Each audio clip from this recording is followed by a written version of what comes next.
সময় চলে গেলে ফিরে আসবে না। কিয়ামতের মাঠে যে 5টা প্রশ্ন হবে তার মধ্যে প্রথম 2টাই কিন্তু সময় সংক্রান্ত। প্রথমটা হচ্ছে তোমার সারা জীবন কোন কাজে ব্যয় করেছ, দ্বিতীয়টা হচ্ছে তোমার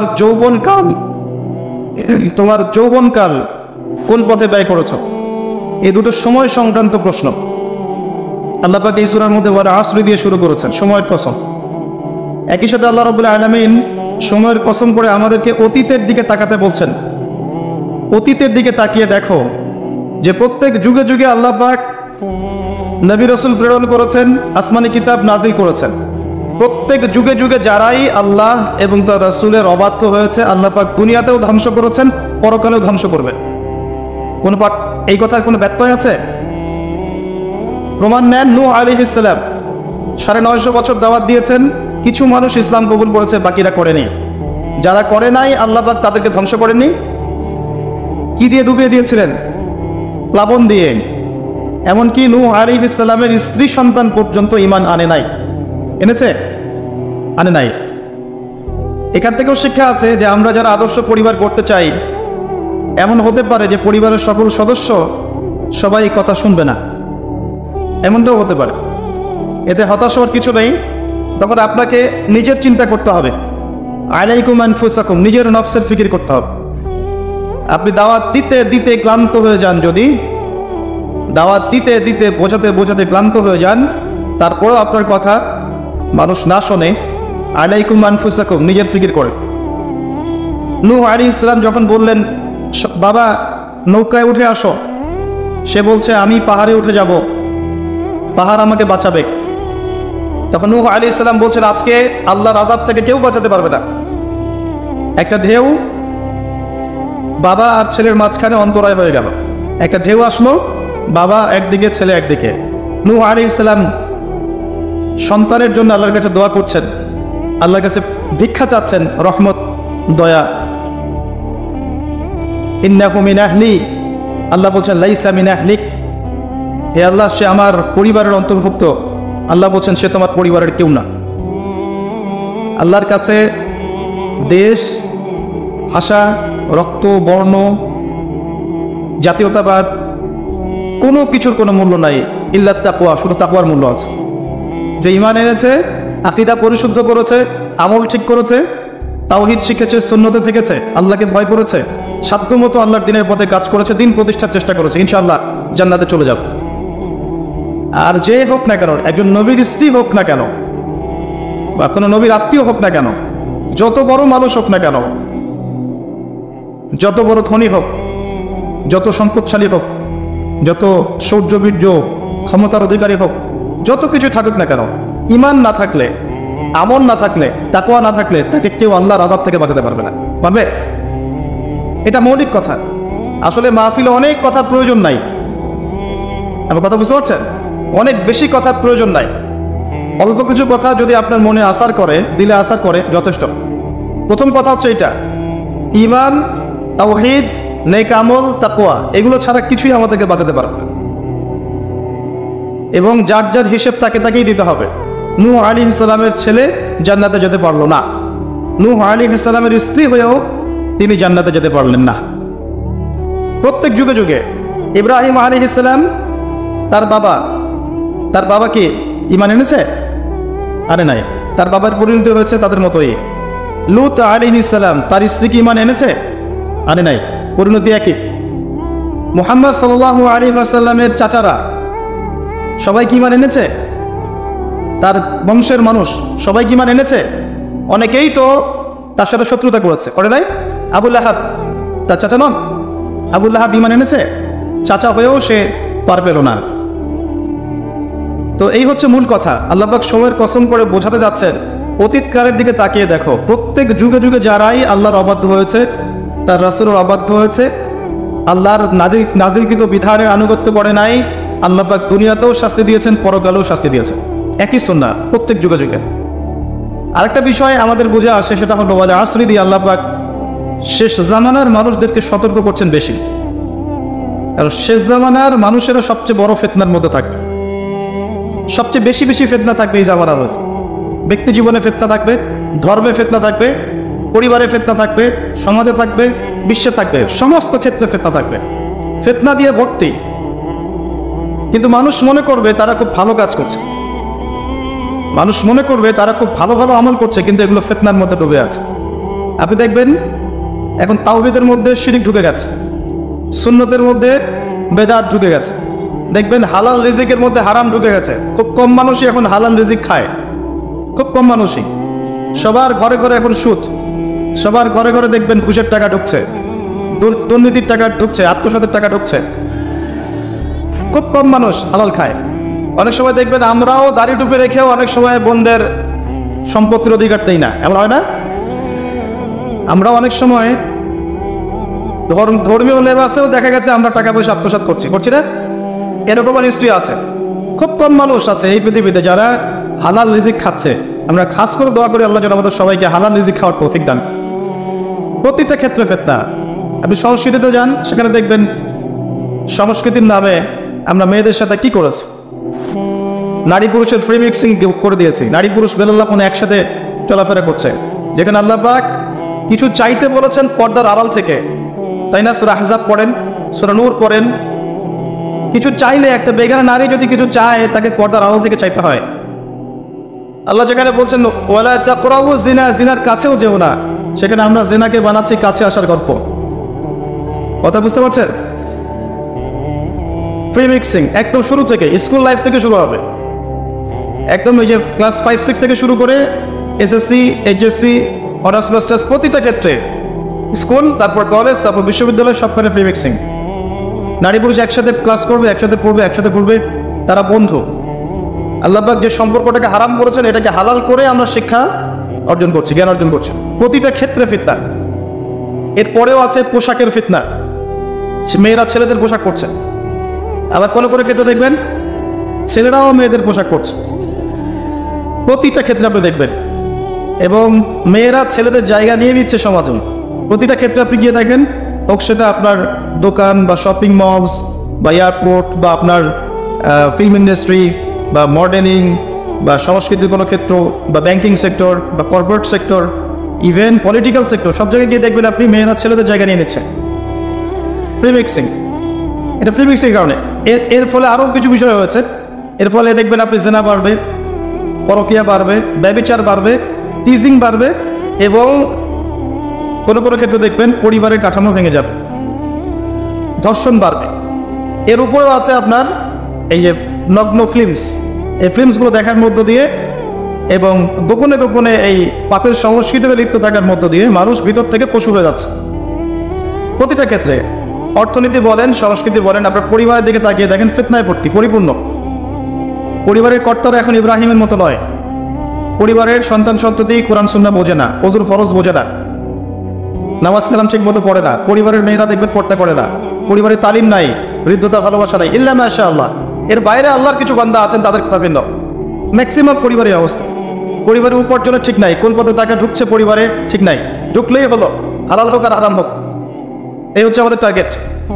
এনি হাও, যে কোনোভাবে আমাকে একটা জমি কিনতে হবে, বাড়ি করতে হবে, গাড়ি করতে হবে, স্ট্যাটাস বাড়াতে হবে, যেভাবেই হোক আমাকে এগুলো অর্জন করতে হবে। এই হচ্ছে আমাদের জীবনের উদ্দেশ্য। এখন ওয়ার্ল্ড অ্যাফেয়ার্সে গিয়ে তাকিয়ে দেখেন, ইন্নাল ইনসানা লাফি খুসর, মানুষ অবশ্যই ক্ষতির মধ্যে আছে। আল্লাহ পাক বলেছেন এই পৃথিবীতে মানুষের ক্ষতি দুই রকম হয়, ইহকালীন এবং পরকালীন। দুনিয়াতে যত করাপশন বা দুর্নীতি, এর মূল কেন্দ্র হচ্ছে মানুষ। প্রতিটা ক্ষেত্রে মানুষ ফিতনা ফাসাদ সৃষ্টি করেছে। আল্লাহ এই কথাটা বলেছেন, যাহারাল ফাসাদু ফিল বাররি ওয়াল বাহরি বিমা কাসাবাত আইদিন নাস। জলে স্থলে যত বিপর্যয় ছড়িয়ে পড়েছে এটা মানুষের হাতের কামাই, মানুষের হাতের কামাই। এমনকি আমরা পরিবেশটাকেও নষ্ট করে ফেলেছি, আবহাওয়াকে নষ্ট করে ফেলেছি, জলবায়ু নষ্ট করে ফেলেছি, পানির স্তর নিচে নামিয়ে দিচ্ছি, অপচয় করেছি। কোনো সেক্টর বাকি রাখি নাই ফাসাদ সৃষ্টি করতে। সামনে একটা বড় ফাসাদ অপেক্ষা করছে, আল্লাহ ভালো জানেন। একটা বড় মালহামা হবে পৃথিবীতে, মহাযুদ্ধ। এই যুদ্ধে পৃথিবীর অনেক মানুষ মারা যাবে, এমনটা হাদিসের মধ্যে এসেছে। কে জানে, আল্লাহ ভালো জানেন এটা কবে হবে, কত সালে, কিভাবে হবে। এই যে এখন দেখছেন রাশিয়া ইউক্রেন ন্যাটোর সাথে একটা কনফ্লিক্ট চলছে, আল্লাহ ভালো জানেন এমন হতেও পারে এটাই সেই পারমাণবিক যুদ্ধের সূচনা, আল্লাহু আ'লাম। কারণ তারা শুরু করেছিল প্যালেস্টাইনকে কেন্দ্র করে, সেখানে পারে নাই। সিরিয়াকে কেন্দ্র করে চেষ্টা করেছে একটা মহাযুদ্ধ লাগানোর, পারে নাই। সিরিয়াকে কেন্দ্র করে প্রায় হয়েই গিয়েছিল, এখানে অনেকগুলো দেশ ইনভলভ হয়ে গিয়েছিল, কিন্তু নিউক্লিয়ার যুদ্ধ পর্যন্ত যায়নি। কিছু মানুষ চাচ্ছে, একটা সভ্যতা চাচ্ছে যে পৃথিবীতে একটা মহাযুদ্ধ ঘটুক, এর ফলে পৃথিবীর ম্যাক্সিমাম মানুষ যেন মারা যায়, পরাশক্তিগুলো দমন হয়ে যায়, সে নতুন করে রাইজ করবে, সে অপেক্ষায় বসে আছে। এবং তার নাম কি সেটা আপনারা আমার চেয়ে ভালো জানেন। প্রথম বিশ্বযুদ্ধের পরে একটা কান্ট্রি বিশ্বের রুলিং স্টেট হয়েছে, দ্বিতীয় বিশ্বযুদ্ধের পর আরেকটা কান্ট্রি বিশ্বের রুলিং স্টেট হয়েছে। এখন অন্য কোনো রাষ্ট্রকে যদি পৃথিবীর শাসন রাষ্ট্র হিসেবে আত্মপ্রকাশ করতে হয়, তাহলে বিশ্বে আরেকটা বড় যুদ্ধের দরকার আছে। জ্ঞানী মানুষ ইশারা বুঝবেন, তারা এই চেষ্টাই করছে। এভাবে বিশ্বের পরাশক্তিগুলোকে তারা লড়িয়ে দেওয়ার চেষ্টা করছে, এবং পিছন থেকে তারা দাবার গুটি চালছে, তারা সামনে আসবে না। এগুলো তারা বুঝবে যাদের দু চোখ আছে, খিদর আলাইহিস সালামের মতো। তারা বুঝবে না লাহুম কুলুবুন লা ইয়াফকাহুনা বিহা ওয়া লাহুম আযানুন লা ইয়াসমাউনা বিহা ওয়া লাহুম আ'য়ুনুন লা ইউবসিরুনা বিহা উলাইকা কাল আনআম বাল হুম আদাল। এই শ্রেণীর মানুষ এগুলো বুঝবে না। তো পৃথিবীর প্রতিটা ক্ষেত্রে ফাসাদ মানুষ সৃষ্টি করেছে, আর মানুষের জন্য এই পৃথিবীর ক্ষতি অপেক্ষা করছে, পরকালীন ক্ষতি অপেক্ষা করছে। মানুষ বুঝতে পারছে না যে এর ফলে কি হতে পারে।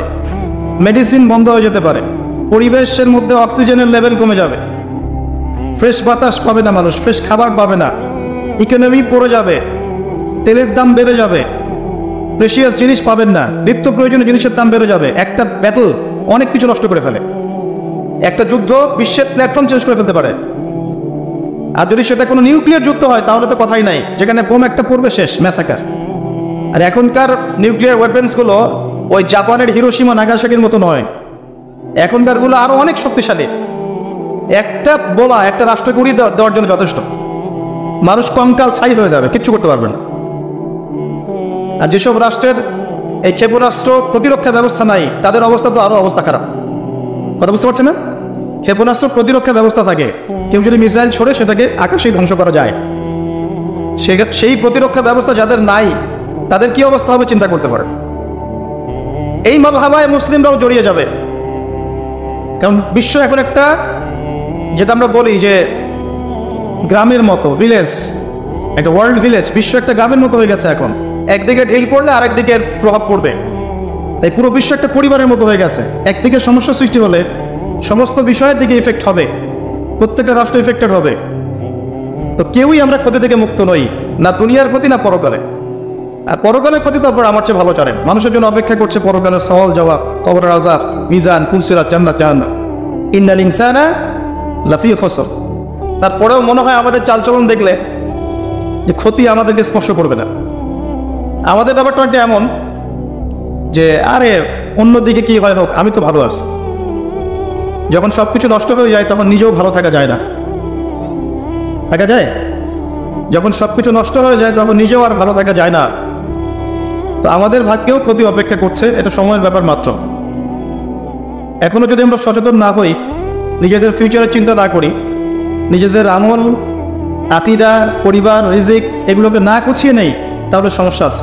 আমরা কি সমস্যায় পড়তে চাই? আল্লাহ পাক আমাদের সবার আকীদাকে পরিশুদ্ধ করুন, আমিন। বেশি থেকে বেশি নেক আমল করার তৌফিক দান করুন, আমিন।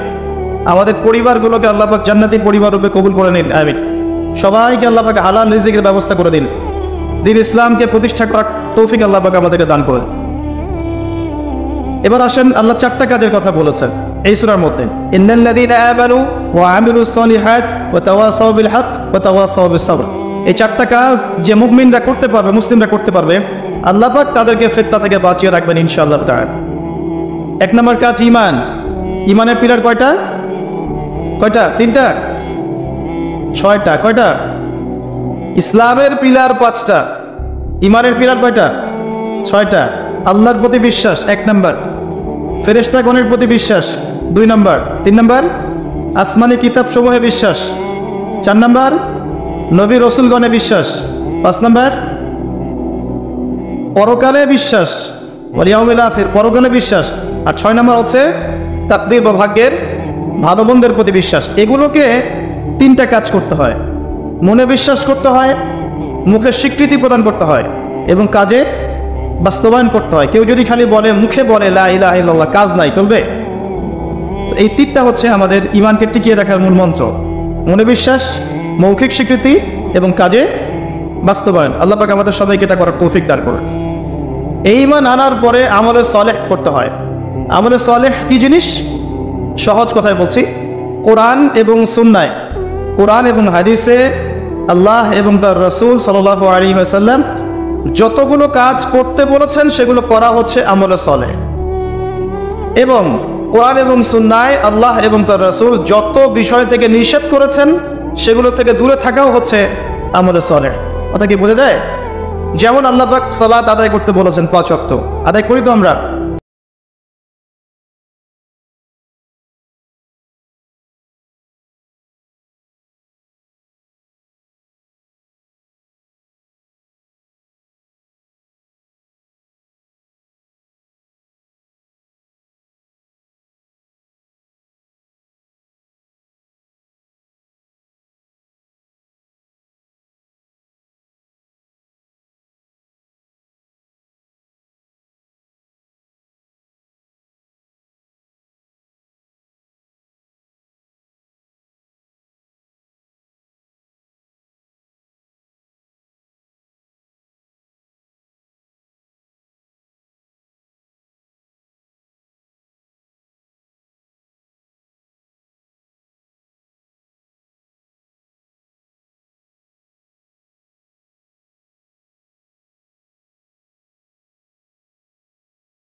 করে লাভ নাই তো, প্র্যাকটিক্যাল হন। আমাদের মাথা পিছু আয় কত, জীবনযাত্রার মান কেমন, অনেক কষ্ট করা হয় এই সেক্টরে। এখন একটা লেভেলে এসেছে, এটা সত্য কথা যে এখন এই সময় একটা লেভেলে এসেছে যে জীবনযাত্রার মান কিছুটা উন্নত হয়েছে, এটা সত্য কথা, আগের চেয়ে উন্নত হয়েছে। কিন্তু অনেক সেক্টর পড়ে আছে যেখানে আমরা কিছু করতে পারছি না, যেমন প্রযুক্তি খাত, সমরাস্ত্র ক্ষেত্র, অস্ত্রশস্ত্র, মিলিটারি সায়েন্স, অনেক ক্ষেত্র আছে যেখানে আমরা ওদের মতো করতে পারিনি, কারণ আমাদের ইকোনমিক বেসটা দুর্বল। আমাদেরকে ওদের সুদ নিতে হচ্ছে, ওদের কাছ থেকে দান নিতে হচ্ছে, এবং ওরা শুধু এমনি এমনি আমাদেরকে হেল্প করতে চায় না, ওরা ওদের স্বার্থ বজায় রেখেই আমাদেরকে হেল্প করতে চায়। যে উপকার করতে চায় টাকার ঝুলি নিয়ে, বাস্কেট অফ মানি নিয়ে সামনে আসে, এমনি এমনি আসে না, ওরা ওদের স্বার্থ বুঝে শুনে এটা করতে চায়। চড়া সুদ নেবে তারা, এবং এগুলো সুদ দিতে দিতে আমাদের অবস্থা খারাপ হয়ে যায়। জাকাত দেন প্রিয় ভাইরা, জাকাত দেন। জাকাত আপনার ইকোনমিক সেকশনটাকে সাম্যাবস্থায় নিয়ে আসবে, এবং যাদেরকে আল্লাহ পাক কিছু ক্ষমতা দিয়েছেন তাদের উচিত, আমি সম্মানের সাথে বলবো, তাদের উচিত যে নিসাব পরিমাণ সম্পদ যাদের হয়েছে, মুসলিমদের অ্যাটলিস্ট, এটা তো অমুসলিমদের সাথে সম্পর্কিত না, মুসলিমদের নিসাব পরিমাণ সম্পদ যাদের হয়েছে এই জাকাতটাকে সুষ্ঠুভাবে আদায় করার একটা সিস্টেম চালু করে দেখবেন ইনশাআল্লাহ তাআলা ইকোনমিক সেকশন অনেক ডেভেলপড হবে ইনশাআল্লাহ আযজা ওয়া জাল। আমরা আমাদের টাকা দিয়ে চলবো। আমাদের দেশে কি ফলে না বলেন তো? এমন কোন জিনিস আছে যেটা আমাদের দেশে ফলে না? কোন মৌলিক চাহিদা, খাদ্য, বস্ত্র, বাসস্থান, চিকিৎসা, শিক্ষা, কোন সেক্টরটাতে আমরা পিছিয়ে আছি বলেন তো? প্রতিটা জিনিস আল্লাহ পাক এই বাংলাদেশকে উজাড় করে দিয়েছেন। ভালো করে চিন্তা, সমুদ্র আছে আপনার, নদী আছে আপনার সবুজ শ্যামল মাঠ দিয়ে ভর্তি, আপনার ধান, গম, পাট, কত কিছু হচ্ছে বাংলাদেশে, অবাক করা বিষয়। এই দেশের মাটিতে অনেক বড় বড় আল্লাহর ওলিরা এসেছিলেন, জানেন? অনেক বড় বড় দোয়া করেছেন তারা দেশের জন্য, এই জায়গার জন্য। জায়গাটা এমনি এমনি তো সুজলা সফল হয়নি। আল্লাহর বান্দারা যখন এখানে তাওহীদে থাকবে, সুন্নতে থাকবে, ইসলামে থাকবে, আল্লাহ আসমান জমিনের বরকতের দরজা খুলে দেবেন ইনশাআল্লাহ। এখন পর্যন্ত এখানে বহু পরেণ্য উলামায়ে কেরাম আছেন, আল্লাহকে সিজদা করা মানুষের অভাব নাই, মানুষ 5 ওয়াক্ত নামাজ পড়ে, মানুষের মধ্যে ইসলামের প্রেম আছে, মহব্বত আছে। রমজান মাসে তারা আরো বেশি মুসল্লি হয়ে যায়। অনেক দুর্বলতা আছে, কিন্তু আমাদের দেশের মানুষ ইসলামকে ভালোবাসে, ভালোবাসে না? কোরআনকে ভালোবাসে। আল্লাহ পাক রহমতের প্রতিটা দরজা খুলে দিয়েছেন দেশের জন্য। মাটি উর্বর, আবার সাগর আছে, গ্যাস পাওয়া যাচ্ছে, কয়েকদিন পর তেল পাওয়া যাবে, আর অনেক কিছুই পাওয়া যাবে। যদি আমরা আমাদের ক্ষেত্রে সৎ হতাম, আমরা আমাদের সম্পদ কাজে লাগাতে পারতাম, যাকাত দিতাম ঠিকঠাক মতো, কেউ দুর্নীতি করতাম না, কোনো দেশের কাছে লোন নেওয়ার কোনো প্রয়োজন ছিল না আমাদের, আমরা আমাদের মতো করে চলতে পারতাম, সর্বোচ্চ বিষয়গুলোকে বোঝানোর চেষ্টা করতে পারি বা মানুষকে দাওয়াত প্রদান করতে পারি, এতটুকু। আল্লাহ পাক আমাদেরকে বোঝার তৌফিক দান করুন। প্রতিটা ক্ষেত্রে আমরা উন্নতি করতে পারবো যদি আপনি সালাতে আসেন, যাকাতে আসেন, ইসলামে আসেন, কোরআন সুন্নাহয় আসেন। কি বলছিলাম? ইমানের 6 পিলারে 3টা কাজ: মনে বিশ্বাস, মৌখিক স্বীকৃতি, কাজে বাস্তবায়ন, তারপরে আমলে সালেহ। প্রত্যেকটা কাজ যা আল্লাহ এবং তার রাসূল করতে বলেছেন করলেই আমলে সালেহ। যেমন নামাজ, আমলে সালেহ; যাকাত, আমলে সালেহ; আপনি সামর্থ্য হলে হজ করবেন, আমলে সালেহ; উমরা করবেন, আমলে সালেহ; রমজান মাস আসছে সামনে, রমজানের 30টা রোজা রাখবেন, তারাবির সালাত করবেন, কোরআন খতম দেবেন, সব কি আমলে সালেহ। আমরা দোয়া করি আল্লাহ পাক যেন আমাদের সবাইকে রমজানে পৌঁছে দেন এবং বেশি থেকে বেশি রমজানে আমল করিয়ে গুনাহ মাফ করানোর তৌফিক আল্লাহ পাক আমাদেরকে দান করে দেবেন। প্রতিটা কাজ, পিতামাতার খেদমত করা, আপনার পরিবারের সন্তানকে সুসন্তান রূপে মানুষ করা, এমনকি স্ত্রীর মুখে খাবার তুলে দেয়া, অন্য মুসলিম ভাইয়ের সাথে হাসি মুখে সাক্ষাৎ করা, এমনকি মুসাফা করা, প্রতিটা কাজই কি আমলে সালেহ। ছোট থেকে ছোট কাজ আমলে সালেহ। মুসলিম ভাইকে দেখেছেন, হাসি মুখে সালাম দিয়েছেন, আমলে সালেহ। আপনি স্ত্রীকে মহব্বত করে খাইয়ে দিয়েছেন, আমলে সালেহ। গার্লফ্রেন্ডকে খাওয়ালে আমলে সালেহ হবে না, স্ত্রীকে খাওয়াতে হবে। কথা কি বুঝতে পারছেন? আল্লাহর হালালে থাকেন, প্রতিটা কাজ আমলে সালেহ। আপনি বাথরুমে যাচ্ছেন, দোয়া পরে ঢুকলেন, দোয়া পরে বের হলেন, আমলে সালেহ। ঘুমাচ্ছেন, দোয়া পরে ঘুমাচ্ছেন, ঘুম থেকে উঠে দোয়া পড়লেন, আমলে সালেহ। প্রতিটা কাজ, একটা কাজও বাদ নাই। পোশাক পরছেন, পোশাক পরার দোয়া পড়েন, আমলে সালেহ। ঘর থেকে বের হচ্ছেন, ঘর থেকে বের হওয়ার দোয়া পড়েন, আমলে সালেহ। কি চাচ্ছেন? জিকির আজগার করছেন, সুবহানাল্লাহ, আলহামদুলিল্লাহ, আল্লাহু আকবার, আমলে সালেহ। দিনের জ্ঞান অর্জন করছেন, আমলে সালেহ। সবকিছুই আমলে সালেহ। যদি আপনার প্রতিটা কাজ নবী সাল্লাল্লাহু আলাইহি ওয়াসাল্লামের সুন্নত মতো হয়, প্রতিটা কাজই আমলে সালেহ। একজন ছেলে মনে করেন দাড়ি রেখেছে, কথা বোঝেন, দাড়ি রাখতো না, আগে ক্লিন শেভ করতো, এখন আল্লাহ পাক হেদায়েত দিয়েছেন, দাড়ি ছেড়ে দিয়েছে। যতদিন তার দাড়ি ছেড়ে দেওয়া আছে না, প্রত্যেক মুহূর্তে সে নেকি পাবে ইনশাআল্লাহ। কথা বুঝতে পারছেন? টাকনুর নিচে কাপড় পরতো, প্যান্টটা কেটে উপরে তুলেছেন। এই যে যতক্ষণ সে কাপড়টা পরে আছে উপরে, আল্লাহকে ভয় করে, কার ভয়ে? আল্লাহর ভয়ে, এই প্রতিটা মুহূর্তের জন্য নেকি হবে ইনশাআল্লাহ। আপনি দিনের জ্ঞান অর্জন করতে গেছেন, আলেম ওলামার কাছে গেছেন, মাদ্রাসায় গেছেন, বক্তব্যে গেছেন, এই যে যতক্ষণ সময় আপনি এখানে আছেন, প্রতিটা মুহূর্তের জন্য আপনি নেকি পাবেন।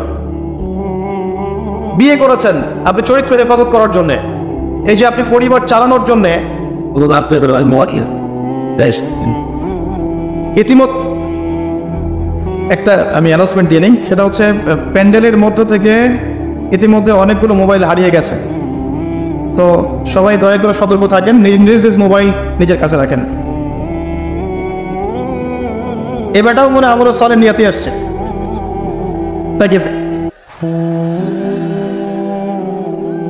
শোনো ভাই, যে কাজগুলো করেছো, যদি আল্লাহকে ভয় করে থাকো, চুপচাপ যেখান থেকে নিয়েছো চুপচাপ রেখে চলে যাও, না হলে তোমার জন্য অপেক্ষা করছে পরকাল একটা শাস্তি। আল্লাহ পাক কিয়ামতের মাঠে ওঠার সাথে সাথে তোমার ডান হাত কবজি পর্যন্ত কেটে দিবেন, খুব সতর্ক।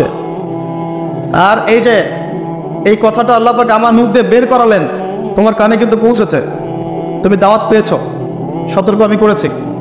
চুরির শাস্তি কবজি পর্যন্ত হাত কেটে ফেলা। আমাদের চুরির শাস্তি গণধবাই দেওয়া হয় না, এটা ঠিক না, এটা গায়ে আইন হাতে তুলে নেবেন না। শাস্তি হাত কেটে ফেলা, এটা ইসলামিক লস, এখানে বাস্তবায়িত নাই, কিন্তু এটা লস। আল্লাহ পাক এটা করবেন কিন্তু পরকালে, সতর্ক সাবধান থাকবেন। আর সিসকে চোরকে আর কত পিটাবেন? আপনার আমার মাথার উপরে তো অনেক বড় বড় চোর বসে থাকে, তখন কি করবেন? কোটটাই স্যুট পরে মানুষকে লুটছে, যত বেশি বাহ্যিক চাকচিক্য তত বড় প্রতারণা করা হয়, লুটপাট করা হয়। এগুলো তো আপনি কিছু করতে পারবেন না। যে ভাই এই কাজ করেছেন, আল্লাহর ওয়াস্তে এই বিষয়গুলো রেখে চলে যান, গোপনে রেখে চলে যান, ইনশাআল্লাহ আল্লাহ পাক আপনার পাপকে গোপন করে দিবেন, আল্লাহ তাকে মাফ করে দিবেন। আল্লাহকে ভয় করে এগুলো রেখে চলে যান। যদি আপনি এই হারাম টাকা নিজের পেটে ঢুকান, জাহান্নামের আগুন পেটে ঢুকাবেন। আল্লাহ পাক বোঝার তৌফিক দান করুন। আসেন, আমি লম্বা সময় আলোচনা করতে পারবো না, আমি গুটিয়ে নেব। আমরা আমলে সালেহের কথা বলছিলাম। প্রতিটা কাজ যদি আপনি নবী সাল্লাল্লাহু আলাইহি ওয়াসাল্লামের সুন্নাহ মতো করেন, আমলে সালেহ হবে। চরিত্র রক্ষা করার জন্য আপনি বিয়ে শাদী করেছেন, পরিবারকে ভরণ পোষণ করাচ্ছেন, এমনকি স্ত্রীর সাথে যে মিলিত হচ্ছেন, এটাও আপনার নেকি হবে ইনশাআল্লাহ। প্রতিটা কাজ। একই সাথে আরেকটা পয়েন্ট ভুলবেন না, কোরআন এবং সুন্নাতে আল্লাহ পাক যত বিষয়কে নিষেধ করেছেন, এই নিষেধগুলো বর্জন করার নামও কিন্তু আমলে সালেহ। শুধুমাত্র নেকি কাজ করব আর পাপ কাজ ছাড়বো না, এমনটা কিন্তু আমলে সালেহ নয়। যেমন আল্লাহ পাক শিরক করতে নিষেধ করেছেন, শিরক না করা আমলে সালেহ। কুফরি করতে নিষেধ করেছেন, কুফরি না করা আমলে সালেহ। আল্লাহ পাক বেদাত করতে নিষেধ করেছেন, বেদাতি আমল না করা কি আমলে সালেহ। আল্লাহ পাক হারাম খেতে নিষেধ করেছেন, হালাল খাওয়া আমলে সালেহ। আল্লাহ পাক পর্দা করতে বলেছেন, বেপর্দায় না চলা আমলে সালেহ। আল্লাহ পাক জিনার ধার কাছেও যেতে নিষেধ করেছেন, তাই চরিত্র রক্ষার জন্য বিয়ে করা কি আমলে সালেহ। প্রতিটা কাজ যা আল্লাহ করতে বলেছেন করা আমলে সালেহ, রাসূল করতে বলেছেন সাল্লাল্লাহু আলাইহি ওয়াসাল্লাম করা আমলে সালেহ। সেই প্রতিটা কাজ যা আল্লাহ এবং তার রাসূল নিষেধ করেছেন সেগুলো না করাও আমলে সালেহ। মনে থাকবে কথা। আমাদের একটা সমস্যা বলি এখন, আমরা যেটা করি সেটা হলো আমরা অনেক ভালো কাজ করি ঠিকই, কিন্তু আল্লাহর হারামগুলোকে ছাড়তে পারি না। কথা ঠিক না বেঠিক? দেখবেন নামাজ পড়ি 5 ওয়াক্ত, সুদ ছাড়তে পারি না, আছে না? আমরা যাকাত, আমরা দান সাদাকা করি মাঝে মাঝে, ফরজ যাকাত দেই না। দেখবেন যে তাহাজ্জুদ করছে বাবা, মেয়ে বেপরদায় করে বেড়াচ্ছে, আছে না? বছর বছর হজ উমরা করছি, এদিকে আল্লাহর হালালকে হারামও করছি, আল্লাহর হারামকে হালাল করছি। এই কাজগুলো আমরা করি না। আমরা অনেক সময় ভালো অনেক কাজ করি, দান সাদাকা করি, নফল দান সাদাকা করি, জুমার নামাজে যাই, ঈদের নামাজে যাই, হ্যাঁ, প্রতিবেশীর খোঁজ নেই, মানুষকে রক্ত দেই, চিকিৎসার জন্য কাজ করি, শিক্ষা ক্ষেত্রে কাজ করি, অনেক কিছু করি আমরা ভালো কাজ, কিন্তু আল্লাহর নিষেধগুলো কিন্তু ছাড়ি না। আল্লাহর নিষেধটা ছাড়া সবচেয়ে বড় কথা, কারণ নেক আমল করা সহজ, আল্লাহর নিষেধ ছাড়াটা খুবই কঠিন, এটা মনে রাখবেন। নেক আমল করা সহজ, আল্লাহর জন্য কিছু ছাড়া অনেক কঠিন, অনেক কঠিন। আল্লাহ পাক আমাদেরকে ছাড়া তৌফিক দান করুন। এরপর আল্লাহ পাক বলেছেন ওয়াতাওয়াসাউ বিল হাক্কি ওয়াতাওয়াসাউ বিস সাবর। যারা হকের উপদেশ দেয় পরস্পরকে, একে অপরকে হকের উপদেশ দেয়। হকটা কি জিনিস? হকটা কি? এর সংজ্ঞা কে দিবে? আমি দিব না, আপনি দিবেন না, আল্লাহ দিবেন? কার সংজ্ঞা দিবেন? হকটা কি কে বলবে, কে বুঝাবে? আল্লাহ বুঝাবেন। আল্লাহ বলছেন হকের সংজ্ঞা, সূরা কাহফ। আজকে জুমার রাত না? সূরা কাহফ অবশ্যই পড়বেন। সূরা কাহফের ফজিলত, আপনাকে আল্লাহ পাক মাসিহুদ দাজ্জালের ফিতনা থেকে বাঁচাবে ইনশাআল্লাহ। এই সূরার 29 নম্বর আয়াতে গিয়ে দেখবেন আল্লাহ পাক হকের সংজ্ঞা দিয়েছেন। আল্লাহ পাক বলেছেন ওয়াকুলিল হাক্কু মির রাব্বিকুম। হক সেটাই, ভালো করে শোনেন, হক সেটাই, সত্য মিথ্যার মানদণ্ড সেটাই, ন্যায় অন্যায়ের মানদণ্ড সেটাই, জ্ঞানের মানদণ্ড সেটাই, ঠিক আছে, যেটা তোমার রবের পক্ষ থেকে নাজিল হয়। বাস, কি নাজিল হয়েছে? এখন আপনি বলেন কি নাজিল হয়েছে? যখন তাওরাত নাজিল হয়েছিল ওটাই হক ছিল, ইনজিল নাজিল হয়েছে ওটাই হক ছিল, জাবুর নাজিল হয়েছে ওটাই হক ছিল। এখন কি আছে? কোরআন এবং এর ব্যাখ্যা হাদিস। কিয়ামত পর্যন্ত কি অন্য কোনো উৎস আসবে? অন্য কোনো নবী আসবেন? আর কোনো রাসূল আসবেন? গোলাম আহমেদ কাদিয়ানী যতই বলুক, সে কি নবী হয়ে যাবে? সুবহানাল্লাহ। মানুষ, কিছু মানুষ এখন তাদেরকেও নবী বলে গ্রহণ করছে। আর এটা কিয়ামতের সাইন। আমি অবাক হচ্ছি না, কারণ নবী সাল্লাল্লাহু আলাইহি ওয়াসাল্লাম বলেছেন কিয়ামতের আগে 30 জন ভণ্ড নবীর আগমন ঘটবে। কতজন? তার মধ্যে 4 জন হচ্ছে মহিলা, তার মধ্যে 4 জন কে? মহিলা, বাকিরা পুরুষ। তো এই হলো অবস্থা। নবী সাল্লাল্লাহু আলাইহি ওয়াসাল্লামের ঠিক পরেই আবু বকর রাদিয়াল্লাহু আনহু যুগেও একাধিক ভণ্ড নবীর আগমন ঘটেছিল, এখনো হচ্ছে। এরপরে কিয়ামত পর্যন্ত কোন নবী আসবে? নবীর ওয়ারিশগণ থাকবে। নবীর ওয়ারিশ কারা? উলামায়ে কেরাম, তারা নবীর ওয়ারিশ। এবং আমার নাসিহা হচ্ছে আপনি কোরআন এবং সুন্নাহটাকে তাদের সোহবতে গিয়ে পড়েন এবং বোঝেন। এটা সবচেয়ে বেশি ইম্পর্টেন্ট, কারণ কোরআন এবং সুন্নাহ তাদেরকে দেখে শিখলে আপনি ভালো শিখতে পারবেন, এবং এটা হচ্ছে সেই নববী সুন্নাহ। এখানে গিয়ে আপনি দেখতে পারেন, একজন সাধারণ মানুষ হিসেবে আপনি দেখতে পারেন যে অনেকের মাঝখানে হয়তো ইখতিলাফ আছে, ঠিক আছে, মতপার্থক্য আছে। এই মতপার্থক্যে আপনি ঢুকবেন না। তারা যদি মতপার্থক্য করে এটা তাদের উপর ছেড়ে দেন। আপনি সবাইকে সম্মান করবেন। কথা বুঝতে পারছেন? আপনি সব আলেমদেরকে সম্মান করবেন, হকপন্থী ওলামায়ে কেরাম যারা আছেন সবাইকে আপনি সম্মান করবেন, সবার সাথে আপনি সখ্যতা বজায় রাখবেন। তারা আপোষে কার সাথে কি করছে এটা আপনার দেখার দরকার নেই। কথা বুঝতে পারছেন? উদারভাবে যদি চিন্তা করেন তখন আপনি বুঝবেন যে আমরা সবাই এক এবং আমরা সবাই মুসলিম উম্মার অংশ, কেউ কারো শত্রু নয়, আমরা সবাই একে অপরের ভাই।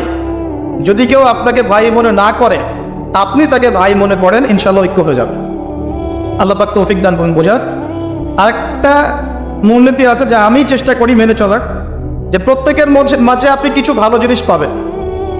যে আপনাকে দু একটা বাজে কথা বলছে বা ভুল বুঝছে বা আপনার সমালোচনা করছে, তার মধ্যেও দেখবেন আপনি দু একটা ভালো জিনিস আছে না, ওইটা আপনি নিয়ে নেন, ওই ভালোটুকু আপনি নেন। সে আপনাকে বকা দিয়েছে, গালি দিয়েছে বা তহমত দিয়েছে বলে তার ভালোটা নিবেন না, এমনটা করেন না। তার ভালোটুকু আপনি নিয়ে নেন উদার মনে। আর প্রত্যেকের মধ্যে আপনি দেখবেন কিছু বিতর্কিত বিষয় আছে, খারাপ, যেটা খারাপ, এই খারাপগুলো আপনি নিবেন না, আপনি এড়িয়ে যাবেন। তখন দেখবেন আপনি সবার মাঝে একটা হৃদ্যতা বন্ধন তৈরি করতে পারবেন, অন্যথায় সম্ভব না। আর আমরা যতই ক্ষমতার দাপট দেখাই না কেন, আমরা যদি ইউনাইটেড না থাকি আমাদের কোনো মূল্য নাই বিশ্বের দরবারে। শোনেন ভাই, আল কোরআনুল কারীমকে অবমাননা করা, একজন অমুসলিম, একজন নাস্তিক বা একজন মুরতাদ কোরআনকে অবমাননা করেছে, এর চেয়ে বড় অবমাননা আমার দৃষ্টিতে এটাই যে কোরআনের একটা সরাসরি বিধানকে আমরা লঙ্ঘন করছি। আপনাকে দেখাচ্ছি, আল্লাহ পাক বলেছেন ওয়া'তাসিমু বিহাবলিল্লাহি জামিআ, এটা প্রথম হুকুম।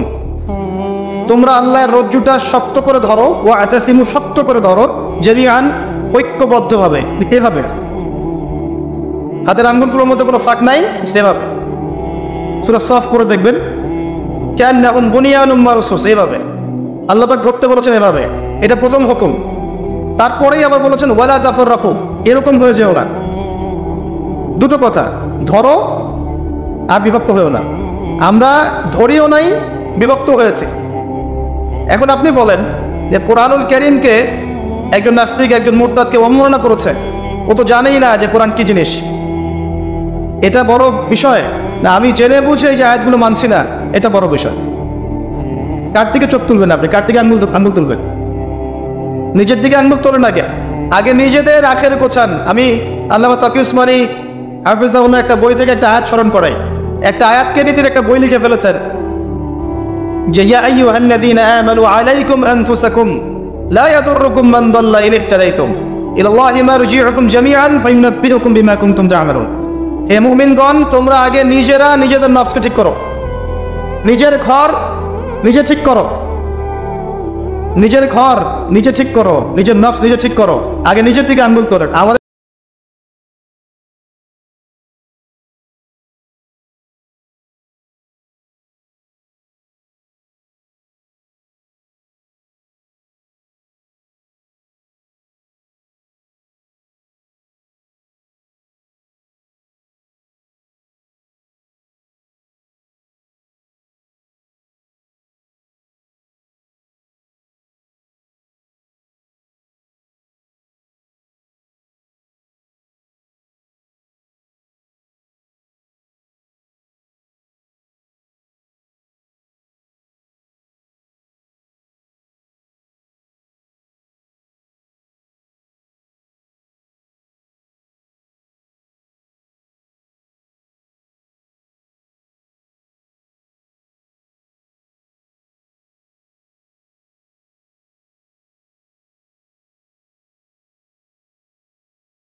আনুগত্য করো, রাসূল আনুগত্য করো, করছি না তো আমরা কোরআনের যে আয়াতগুলোকে মানছি না বা আমল করছি না, এটা কি কোরআনের অবমাননা হচ্ছে না? এবং আল্লাহর এই মেসেজগুলো যে আমরা বোঝার চেষ্টা করছি না, এটা কি কোরআনের অবমাননা হচ্ছে না? কোরআনের ভিতরে তো ঢুকতে হবে, রবটা আদায় করতে হবে। আল্লাহ পাক আমাদেরকে বোঝার তৌফিক এনায়েত করুন, আমিন। এবং এই কাজগুলো কাদের? যারা এগুলো জ্ঞানে দক্ষ, তাদের কাছে গিয়ে আপনি এগুলো জানবেন। এতে তাদের সম্মান আরো বাড়বে, কমবে? কখনো না। হকটা আল্লাহর পক্ষ থেকে আসে এবং এই হকের দাওয়াত একে অপরকে দিতে বলা হয়েছে। যত মানুষ আপনার আহ্বানে হকপন্থী হবে, হকের পথে আসবে, এই সমস্ত মানুষের নেকি আপনি পাবেন ইনশাআল্লাহ তাআলা। এবং যদি কেউ আপনার দ্বারা বাতিলপন্থী হয়ে যায়, পথভ্রষ্ট হয়ে যায়, তাহলে ওই মানুষদের গুনাহও কিন্তু আপনার কাঁধে চলে আসবে। তাই সতর্ক হওয়া উচিত আমাদের সবার। আল্লাহ পাক আমাদের সবাইকে সতর্ক হওয়ার তৌফিক এনায়েত করুন, আমিন। সর্বশেষ আল্লাহ পাক বলেছেন ওয়াতাওয়াসাউ বিস-সাবর, ধৈর্যের কথা। সবর মানে এটা নয় যে আমি পরিস্থিতি পরিবর্তনের অপেক্ষায় বসে আছি, এখন খারাপ সময় চলছে, একসময় ভালো সময় আসবে, আমি ভালো হয়ে যাব, এটার নাম সবর নয়। সবর মানে খারাপ অবস্থার পরিবর্তনের চেষ্টা করা, এর জন্য স্ট্রাইভ করা। সবরের এক্সাম্পল আপনি নেন নূহ আলাইহিস সালাম থেকে 950 বছর দাওয়াতি কাজ করেছে। সবরের এক্সাম্পল নেন ইব্রাহিম আলাইহিস সালামের কাছ থেকে, পরিবার ছেড়ে দিয়েছেন, সমাজ ছেড়ে দিয়েছেন, আগুনের পরীক্ষাও দিয়েছেন। সবর নেন ঈসা ইবনে মারইয়ামের কাছ থেকে, আল্লাহ পাক সেসব পৃথিবীতে জায়গায় হয়নি, আল্লাহ পাক তাকে আসমানে তুলে নিয়েছেন। সবর দেখেন মুহাম্মদ সাল্লাল্লাহু আলাইহি ওয়াসাল্লামের 23 বছর নবী হওয়ার পরে কত যে নির্মম অত্যাচার তাকে সহ্য করতে হয়েছে আমাদের কল্পনার বাইরে। তাকে সারা জীবনে 16টা গালি খেতে হয়েছে, তাকে 15 বার মানুষ হত্যা করার চেষ্টা করেছে, আত্মীয় স্বজন তাকে তিরস্কার করেছে, গলার মধ্যে গামছা পেঁচিয়েছে, এই যে আপনার উটের ভড়ি, নারী ভড়ি পিছে চাপিয়ে দিয়েছে, দেয় নাই? তাকে দেশ থেকে চলে যেতে হয়নি, তায়েফবাসী তাকে আঘাত করেনি, উহুদের প্রান্তরে তার দাঁত শহীদ হয়ে যায়নি। এত কিছু করতে হয়েছে কি জন্যে? হকের জন্যে। এই সবরের প্রশ্ন আসবে যখন আমরা হকের উপর থাকবো, তখন সবরের প্রশ্ন আসবে। গোলালু মার্কা মুসলিম হলে তার সবরের প্রশ্ন আসছে না। কথা বুঝতে পারছেন না? যদি যে বিষয়গুলো নিয়ে কথা বললে বা যেগুলো করলে কোনো সমস্যা নাই, কেউ কিচ্ছু বলবে না, খাওয়ার পর মিষ্টি খাওয়া সুন্নত, তাই না? তাসবিহ তাহলিল করা সুন্নত, তারপরে খাওয়ার আগে বিসমিল্লাহ, খাওয়ার শেষে আলহামদুলিল্লাহ, বাথরুমে যাওয়ার আগে একটা দোয়া, বের হওয়ার সময় পরে একটা দোয়া। এই যে বিষয়গুলো আছে, যেগুলো ইসলামের চরম শত্রুর মুখের উপর বললেও তার কোনো সমস্যা নাই, তখন কোনো বাধার প্রশ্ন আসবে না। যখন আপনি কমপ্লিট ইসলামটাকে সমাজের সামনে উপস্থাপন করার চেষ্টা করবেন এবং এটার জন্য আপনি স্ট্রাইভ করবেন, তখন আপনার হকের পথে বাধা আসবে, তখন সবরের প্রশ্ন আসবে। এবং এই সবরের এক্সাম্পল আমরা নবীদের জীবন থেকে নিতে পারি, রাসূলুল্লাহ সাল্লাল্লাহু আলাইহি ওয়াসাল্লাম সাহাবায়ে কেরামের জীবনী থেকেও নিতে পারি। আল্লাহ পাক আমাদের সবাইকে তার দ্বীনের পথে হকপন্থী হওয়ার তৌফিক দান করুন এবং সবর করার তৌফিক দান করুন, আমিন। এই সূরাটা যথেষ্ট একজন মানুষের শেষ করার জন্যে। তার নফসের যত খারাপ খয়েশাত আছে এগুলোকে দমন করে আল্লাহর সান্নিধ্য লাভ করার জন্য এই একটা সূরাই যথেষ্ট। আমি অনেক লম্বা আলোচনা আজকে করলাম না, শুধুমাত্র মৌলিক কিছু কথা বলছে যে আল্লাহ পাক আমাদেরকে পরকালে উদ্ধারের জন্য এবং দুনিয়াতে সফল হওয়ার জন্য এই সূরার মধ্যে 4টা কাজের কথা বলেছে। আমার সাথে একবার বলেন, প্রথম কাজটা কি? ঈমান। ঈমানের পিলার কয়টা? 6টা। মনে থাকবে? এই 6টাকে কি করতে হবে? মনে বিশ্বাস, মুখে স্বীকৃতি, কাজে বাস্তবায়ন। এরপরে আসবে আমলে সালেহ। আমলে সালেহ কাকে বলে? আল্লাহ এবং তার রাসূলের সমস্ত আদেশ মানা কি? আমলে সালেহ। তার সমস্ত নিষেধ বর্জন করা কি? ঈমান। আমলে সালেহের সাথে লাগবে হকের দাওয়াত। হক কোনটা? যেটা বলেন আল্লাহর পক্ষ থেকে নাজিল হয়েছে, আল্লাহর ওয়াহি। আল্লাহর ওয়াহি এখন কি? কোরআন এবং সুন্নাহ। এই কোরআন সুন্নাহকে আপনি নিজে আমল করবেন, পরিবারে আমল করাবেন, চেষ্টা করবেন সমাজে বাস্তবায়ন করার। আল্লাহ আপনাকে যেখানে সামর্থ্য দিয়েছেন সেখানে আপনি করবেন। আল্লাহ পাক তৌফিক দান। কেউ দাঁড়ানোর চেষ্টাও করি না, কেউ তো হয়তো নামাজের দোয়াও করি না, কেউ কোনো শব্দ উচ্চারণ করি না। প্রথম কয়েকদিন আমরা অনলাইন লেখালেখি করেছিলাম, শেষ খালাস। অথচ আজকের ঈদের খুশির দিন ওই মজলুম ভাইদের জন্য, আজকে ঈদের খুশির দিন তাদের জন্যে। ওই অবস্থাতেও তারা 30টা রোজা রেখেছে, সাহারি না পেয়েও খাস দিয়ে সাহারি করেছে, ইফতার না পেয়েও পানি দিয়ে ইফতার করেছে। আজকের ঈদের খুশির দিন তাদের জন্য, আমার জন্য না, আমাদের জন্য না। রমাদানে যারা কোরআনের হক আদায় করতে পেরেছিল তাদের জন্য ঈদের খুশি। নিজে থেকে প্রশ্ন করে আসেন, আমরা কি রমাদানে কোরআনের হক আদায় করতে পেরেছি? কতজন ব্যক্তি খতম দিয়েছি? কতজন ব্যক্তি কোরআনটা একটু স্টাডি করার চেষ্টা করেছি, কোরআনের দাওয়াত দিয়েছি, মানুষকে একটু শিখিয়েছি, দার্স দিয়েছি, কোরআন কেন্দ্রিক সময় কাটিয়েছি, বা একটা প্রত্যয় ব্যক্ত করেছি যে আমি সারা জীবন কোরআন মেনে চলবো ইনশাআল্লাহ। কোরআন খতম করার পরে ইমাম সাহেব একটা দোয়া পড়েছে, আমরা এতই হতভাগা জানেন ওই দোয়াটার অর্থ জানি। ইমাম সাহেব খতমে তারাবির দিন একটা দোয়া পড়েছে শেষ দিনে, আল্লাহুম্মা ইজআলিল কুরআন রাবিআ কুলুবিনা ওয়া নূরা সুদুরিনা اللهم اجعله لنا إماما وهدى ونورا ورحمة واجعله لنا حجة يا رب العالمين। দোয়াটা পড়ে নিও, একা একা এক বছর যদি পড়া হয় দোয়াটা এভাবে আসে, আল্লাহুম্মা ইরহামনি বিল কুরআনিল আযীম। আল্লাহ কোরআনের ওসিলায় আমাদের রহম করেন। পড়ি নাই কিসের রহম, হকি আদায় করে দেয় কিসের রহম। আল্লাহুম্মা ইজআলহু লি, আল্লাহ কোরআনকে আমার জন্য বানিয়ে দেন ইমামান, নেতা, কোরআন হবে আমার নেতা, ওয়া হুদান আমার হেদায়েত, ওয়া নূরুন আমার আলো, ওয়া রাহমা এবং দয়া। কি ভারী ভারী শব্দ, কি গভীর ভারী ভারী শব্দ। ওয়াজআলহু লি হুজ্জাতান ইয়া রাব্বাল আলামিন, আল্লাহ কোরআনকে আমার জন্য দলিল প্রমাণ বানায় দেয়। সুবহান। এই দোয়াগুলো আমরা পড়েছি রমজান মাসে তারাবির শেষে, কিন্তু কোরআনের হক আদায় করতে পারবে। বাঙালি জাতিকে সতর্ক করছে, যদি এখন পর্যন্ত আমরা সবাই কোরআনের কাছে ফিরে না আসতে পারে, কোরআন পড়া, কোরআন শেখানো, এটা দাওয়াত মানুষের কাছে প্রচার করা, এর আদেশ মানা, এর নিষেধগুলো ছাড়া, এর মধ্যে যা আল্লাহ বলেছেন মানবো, যা নিষেধ করেছেন ছাড়বো, রাসূল হাদিসে যা বলেছেন মানবো, যা নিষেধ করেছেন ছাড়বো, এবং কোরআন কেন্দ্রিক আমরা সমাজ, রাষ্ট্র, পরিবার সব করবো। এই চেতনা যদি আমাদের মধ্যে না আসে, এই চেতনা যদি আমাদের মধ্যে না আসে, আমরা গজব বছর অপেক্ষা করতে পারি।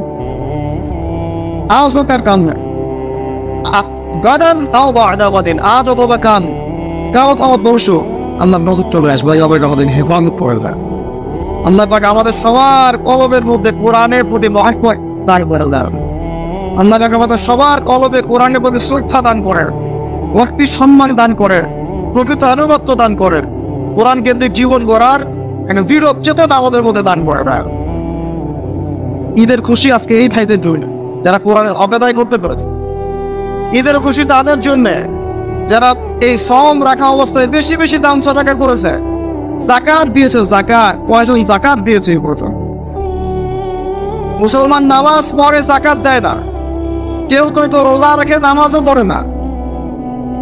আল্লাহ পাক আমাদেরকে হেফাজত করবেন। রোজা রাখে নামাজ পড়ে না, নবীজি বলেছেন মান তারাকা সালাতান মুতাআম্মিদান ফাকাদ কাফারা, কেউ যদি ইচ্ছাকৃতভাবে ফরজ নামাজ ছেড়ে দেয় সে কুফরি করে, ইসলামের সাথে কোনো সম্পর্কই থাকলো না।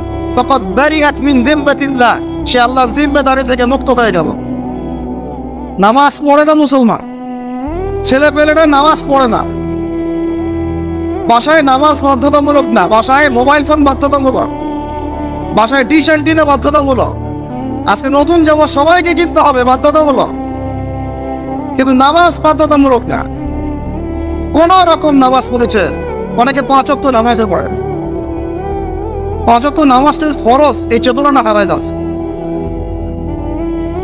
কেউ নামাজ পড়তেছে, যাকাত দেয় না, যাকাত আর নামাজকে আলাদা করে ফেলবে, অথচ দুইটাই ফরজ।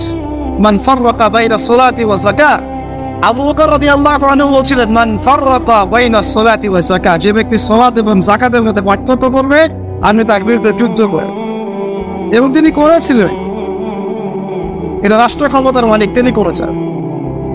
কেউ নামাজ এবং যাকাতের মধ্যে পার্থক্য করলে সে কাফের হয়ে যাবে, যদি নামাজ স্বীকার করে যাকাত স্বীকার করে না। 10 বছর আগে যাকাত ফরজ হয়েছে, এখনো বহু মানুষ যাকাত দেয় না। অথচ যাকাত যদি সবাই ঠিকঠাক মতো দিত, বাংলাদেশকে কেউ তৃতীয় বিশ্বের কান্ট্রি বলতো না। পুরো বাংলাদেশের অর্থ ব্যবস্থা এত শক্তিশালী হতো যে আমাদেরকে লোন নিতে হতো না মানুষের কাছে। একটা গরিব মানুষ খুঁজে পাওয়া যেত না যে না খেয়ে মারা যায়। আমি আল্লাহর কসম করে বলতেছি এই কথাটা, এমনি কথা বলেছি। যাকাত ভিত্তিক অর্থ ব্যবস্থা আমাদের মধ্যে চালু নাই, আমরা এটাকে বুড়া আঙ্গুল দেখাইছি একদম। আমরা কোরআন এবং হাদিসে বর্ণিত আল্লাহ পাকের যে বিধান, এগুলোকে বৃদ্ধাঙ্গুল দেখাচ্ছে। পর্দা মেয়েদের মধ্যে নাই হয়ে যাচ্ছে দিন দিন। পর্দা কিছু কিছু মেয়ে আলহামদুলিল্লাহ দিনের পথে আসছে ঠিকই, কিন্তু ওইটাও একটা আংশিক। দিনের গভীর বস্তু অনেক গভীর বিষয়, তারপরও আসছে আলহামদুলিল্লাহ আসে। কিন্তু উপরের লেভেল থেকে পর্দার উপর কোনো ফরজিয়াত নাই, বরং পর্দাকে উঠানোর চেষ্টা করা হচ্ছে, পর্দাকে উঠানোর চেষ্টা করা হচ্ছে। সমাজের মধ্যে আল্লাহর গজব ডেকে নিয়ে আসতে যাচ্ছে, পর্দাকে বৃদ্ধাঙ্গুল দেখাচ্ছে। রোজা রেখে মানুষ সুদ খেয়েছে, রোজা রেখে মানুষ ঘুষ নিয়েছে, রোজা রেখে মানুষ দুর্নীতি করেছে, রোজা রেখে হারাম টাকা আত্মসাৎ করেছে, রোজা রেখে আমরা মানুষকে গালিগালাজ করেছি, রোজা রেখে আমরা অন্যের হক নষ্ট করেছি, রোজা রেখে মাপে কম দিয়েছে, রোজা রেখে বাজারে কৃত্রিম সিন্ডিকেট তৈরি করেছে, রোজা রেখে পণ্যে ভেজাল দিয়েছে। বলেন ঈদের খুশি মানুষদের জন্য? নিজেরাই বলেন, আপনারাই বলেন, এই ঈদের খুশি কি তাদের জন্য? আজকের দিনে এই যে বিশাল ক্ষমা আল্লাহ পাক করবেন, এই মানুষগুলো কি খারাপ তো হবে? আমরা নিজেরা নিজেদের চেহারাগুলো আইরে দেখি, এবং কথাগুলো বলার একটা উদ্দেশ্য, কাউকে আঘাত করার উদ্দেশ্য, কথাগুলো বলার একটাই উদ্দেশ্য, যেন অন্তত পক্ষে আজকের দিনে আমরা উপলব্ধি করতে পারি রমাজান কাদের জন্য ছিল, রমাজানের হকটা কি ছিল। আগামী রমাজানের জন্য আমার দ্বারা এমন কোনো ভুল না হয়, আল্লাহ পাক আমাদের সবাইকে তৌফিক দান করেন। এই রমাজানে যা ভুল হয়েছে হয়েছে, আগামী রমাজান যেন আল্লাহ আমাদেরকে নসিব করে না আমি, এবং ওই রমাজানে যেন আমরা এই ভুলগুলো থেকে শিক্ষা নিয়ে একটা পরিচ্ছন্ন রমজান পান করতে পারি। রমাজান ঈদের, এই ঈদের দিনের খুশি ভাই তাদের জন্য, ওই মা বোনদের জন্য ঈদের খুশি যারা ঘরে থেকেছে, নামাজ পড়েছে, স্বামীর আনুগত্য করেছে, লজ্জাস্থানের হেফাজত করেছে, বেপর্দা এখানে ওখানে ঘুরে বেড়ায় নাই, এই মা বোনদের জন্য আজকে ঈদের খুশি। যারা ছেলেদের সাথে ডেটিং করেছে, ওখানে ওখানে চটপটি খেয়েছে, ওইখানে ছেলের সাথে বাইকে ঘুরেছে, বন্ধুর সাথে গল্প করেছে, হ্যাঁ ফ্রি মিক্সিং এর মধ্যে ছিল, এই মেয়েদের জন্য ঈদের খুশি। তোমরা নতুন জামা পরো আর নতুন জামাই পর, ঈদের খুশির সাথে তোমাদের মিলছে হবে। রান্না বান্না, রোস্ট পোলাও, কোরমা, এগুলোর নাম ঈদের খুশি নয়। নবী করিম সাল্লাল্লাহু আলাইহি ওয়াসাল্লাম ঈদের দিনে কোরআন তেলাওয়াত করতেন, তাকবীর পড়তে পড়তে ঈদগাহে আসতেন, বাসায় পরিবারকে সময় দিতেন, নফল নামাজ পড়তেন, এদিমের কোনো কিছু প্রয়োজন কিনা দেখতেন, বিধবার কিছু লাগে কিনা দেখতেন, সমাজের মধ্যে সবাই খেতে পারছি কিনা দেখতেন। আমরা এখন আত্মকেন্দ্রিক ঈদের খুশি পালন করি। আমি খুশি কিনা, আমাদের চেতনা কেমন এমন, আমি খুশি কিনা, আমি সব পাইলাম কিনা, অথচ অন্য মানুষের খুশিতে যে আল্লাহ খুশি পান, অন্য মানুষকে খুশি করতে পারলে যে আল্লাহ আমার উপর খুশি হবে, এই চিন্তা আমাদের মধ্যে নাই। আমি খুশি কিনা, আমি বেশি উপার্জন করতে পারছি কিনা, খেতে পারলাম কিনা, আমার বাড়িতে বড় নষ্ট আসলো কিনা, বড় মুরগিটা আসলো কিনা, বড় গরু আসলো কিনা। সমাজে হাজার হাজার এদিন ছেলে পড়ে আছে, বিধবা পড়ে আছে, মিসকিন পড়ে আছে, খোঁজ নেওয়ার জন্য মানুষ পাওয়া আছে। ঈদের খুশি এই মানুষদের জন্য যারা হক এড়িয়ে চলে না, হক আদায় করে। রমাজান মানেই ছিল ভাই কোরআন, রমাজান মানেই ছিল সংযম, রমাজান মানে ছিল আত্মশুদ্ধি। আত্মশুদ্ধি কি ছিল? আমি একটু আগে একটা আয়াত তেলাওয়াত করেছিলাম, قد أفلح من تزكى وذكر اسم ربه فصلى। আল্লাহ সূরা আনার মধ্যে বলেছেন আজকের এই ঈদের খুশি তাদের জন্য যারা আত্মশুদ্ধি অর্জন করতে পেরেছে এবং আল্লাহর নাম নিতে নিতে ঈদগাহে এসেছে, সালাত আদায় করেছে। রমাদান মাসে আত্মশুদ্ধি অর্জন করতে পেরেছে কিনা নিজেরা আমরা আত্মসমালোচনা করি। রমাদান মাসটা পার করার পরে আমরা কি আল্লাহকে একটু কাছে পাচ্ছি না আগের অবস্থাতেই আছে? তাহলেই বুঝতে পারবো যে আত্মশুদ্ধি অর্জন হয়েছে কিনা। রমাদান মাস ওই বান্দাদের জন্যে, আজকে ঈদের খুশি ওই বান্দাদের জন্যেই রমাদান মাসে বেশি বেশি দোয়া করতে পেরেছে আল্লাহর কাছে, দোয়া করে গুনাহগুলো মাফ করাতে পেরেছে, চেয়েছে আল্লাহর কাছে, চোখের পানি ফেলেছে, কয়েকজন চোখের পানি ফেলেছে, কত দিন চোখ দিয়ে পানি পড়েছে। 30টা দিন তারাবির তেলাওয়াত শুনেছে, কয়দিন চোখ দিয়ে পানি পড়েছে।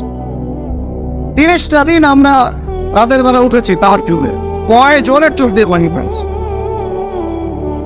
আল্লাহর কাছে কান্নাকাটি করে, অনুনয় বিনয় করে, নিজের জন্য, নিজের পরিবারের জন্য, উম্মতের জন্য দোয়া করে, দোয়া কবুল করাই নিতে পেরেছে। এই মানুষদের জন্য ঈদের খুশি। বলেন আমরা আপনারা কি তার মধ্যে আছি? হবে ঈদের খুশি ইমানদারদের জন্য। ঈদের খুশি, আমি বারবার বলছি, ঈদের খুশি ওই মানুষদের জন্য যারা কোরআনের হক আদায় করতে পেরেছে, রোজার হক আদায় করতে পেরেছে, যাকাত দিয়েছে, বেশি বেশি দান সদকা করেছে, আল্লাহর কাছে কান্নাকাটি করে গুনাহ মাফ করাতে পেরেছে। যে মানুষগুলো তাহাজ্জুদ গুজারছিল, বেশি বেশি আল্লাহর জিকির করেছে, কোরআন পড়েছে, মানুষকে পড়িয়েছে, এর অনুযায়ী জীবন গড়ার প্রত্যয় ব্যক্ত করেছে, অন্যের বিপদে পাশে দাঁড়িয়েছে, অসহায় মিসকিনদের পাশে দাঁড়িয়েছে, যাকাত ফিতর আদায় করেছে, সাদাকাতুল ফিতর দিয়েছে, এই মানুষগুলো যখন আজকে তাকবীর পড়তে পড়তে এখানে এসেছে, আল্লাহ রাব্বুল আলামিন তার ফেরেশতাদেরকে বলছেন, হে আমার ফেরেশতারা, আমার এই বান্দারা কি চায়, তাদেরকে আমি কি পুরস্কার দেব? ফেরেশতারা বলেন যে আল্লাহ, তাদের উত্তম যে প্রতিদান সেটা দেওয়াই তো তাদের আপনার পক্ষ থেকে যে উত্তম প্রতিদান, সেটা প্রাপ্য প্রতিদান দেওয়াই তো হচ্ছে ইনসান। আল্লাহ রাব্বুল আলামিন তখন বলেন, তোমরা সাক্ষী থাকো, আমি আবার এই বান্দাদেরকে মাফ করে দেব। আমরা জানি আমরা এই বান্দাদের মধ্যে হয়তো অন্তর্ভুক্ত হতে পারি না, হয়তো বা। এখন আল্লাহর কাছে আমরা দোয়া করি, আল্লাহ রাব্বুল আলামিন যেন আমাদের সবাইকে রমজান মাসের এই ভুল ত্রুটিগুলো থেকে মাফ করে দেয়। রোজার মধ্যে যে ভুলগুলো হয়েছে আল্লাহ যেন মাফ করে দেয়। এর জন্য বেশি বেশি নফল রোজা রাখতে হবে, বেশি বেশি দান সদকা করতে হবে এবং ইস্তেগফার করে আল্লাহর কাছে ক্ষমা চাইতে হবে। আল্লাহ, রোজার মধ্যে আমার দ্বারা এই ভুল হয়েছে, আল্লাহ তুমি মাফ করে দেয়। ইনশাআল্লাহ আল্লাহ মাফ করে দেবেন ইনশাআল্লাহ। দুই, রমজান মাসে আমরা যারা কোরআনকে সময় দিতে পারি না, হক আদায় করতে পারি নাই, এখন থেকে নিয়াত করতে হবে, আজকে থেকে কোরআন বন্ধ না, বরং আজকে থেকে কোরআন আবার খোলা শুরু হবে ইনশাআল্লাহ। রমাদান শেষ হয়েছে বলে একদম খতমে তারাবি হয়েছে, কোরআন বন্ধ, এমন চিন্তা না, বরং আজকে থেকে কোরআন আবার খোলা শুরু হবে ইনশাআল্লাহ। প্রত্যেক দিন আমরা এক পারা করে তেলাওয়াত করবো ইনশাআল্লাহ, কমপক্ষে একটা করে পৃষ্ঠার অর্থ করবো ইনশাআল্লাহ। এই চেতনা নিজের মধ্যে বদ্ধমূল করে। সব পড়াশোনা পরে আগে কোরআন, সমস্ত পড়াশোনা পরে আগে কোরআন। সারা দুনিয়ার মানুষ যদি এর বিরুদ্ধে কথা বলে, দুনিয়ার মানুষই গাদ্দার, আল্লাহর সাথে গাদ্দারি করেছে। সব পড়াশোনা পরে আগে কোরআন। কোরআনের হক আদায় করে দৃঢ় প্রত্যয় আমাদেরকে আজকে শপথ গ্রহণ করতে হবে, আল্লাহ তৌফিক দান করেন। নিয়াত করতে হবে কোরআন আমরা প্রত্যেকদিন তেলাওয়াত করবো, রাজি আছি ইনশাআল্লাহ। প্রত্যেকদিন অর্থ করবো ইনশাআল্লাহ। কোরআনের যত আদেশ একবারে বিনা বাক্য ব্যয়ে মেনে নিব ইনশাআল্লাহ। কোনো প্রশ্নেরই দরকার নাই, এটা কেন আর ওইটা কেন। আল্লাহ বলেছেন মেনেছে, নবী বলেছেন বাস খালাস, কোনো প্রশ্ন করার দরকার নেই কেন এটা কেন। চার, কোরআন এবং সুন্নাহর মধ্যে যে নিষেধ, নবী নিষেধ করেছেন, আল্লাহ নিষেধ করেছেন, আমি করবো না, খালাস, শেষ করে। শর্টকাট কোনো টেকনিক নাই জান্নাতে যাওয়ার, এটা হচ্ছে মূলনীতি জান্নাতে যাওয়া। আল্লাহ যা বলেছেন মানি, নবী যা বলেছেন মানি, সামি'না আতা'না, শুনলাম মানি, শেষ, খালাস। আল্লাহ যা নিষেধ করেছেন করবো না, নবী যা নিষেধ করেছেন করবো না, খালাস, সামি'না আতা'না, শুনলাম মানো। এই হলো মূলনীতি জান্নাতে যাওয়া। ওই ছোট একটা আমল বলে দেন কি করলে জান্নাতে যাবে, বিষয়টি না হবে, একটা মূলনীতি ফলো করে চলতে হয়। এখন এর মধ্যে যা কিছু পরে পড়ুক, আমার পরিবার যদি ওর বিরুদ্ধে যায়, যাক, ওর সাথে আমার সম্পর্ক দেয়। আমার সমাজ এর বিরুদ্ধে যায়, যাক, ওর সাথে আমার কোনো সম্পর্ক দেয়। আমার রাষ্ট্র কেন পুরো বিশ্ব যদি এর বিরুদ্ধে যায়, যাক, ওদের সাথে আমার কোনো সম্পর্ক দেয়।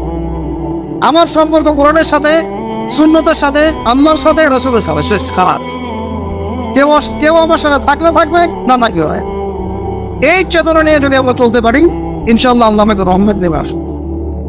তখন দেখবেন সারা দুনিয়া আমার গোলাম হয়ে গেছে ইনশাআল্লাহ। আল্লাহ পুরো দুনিয়াকে আপনার পায়ের সামনে এনে নতজান করে দিবেন ইনশাআল্লাহ।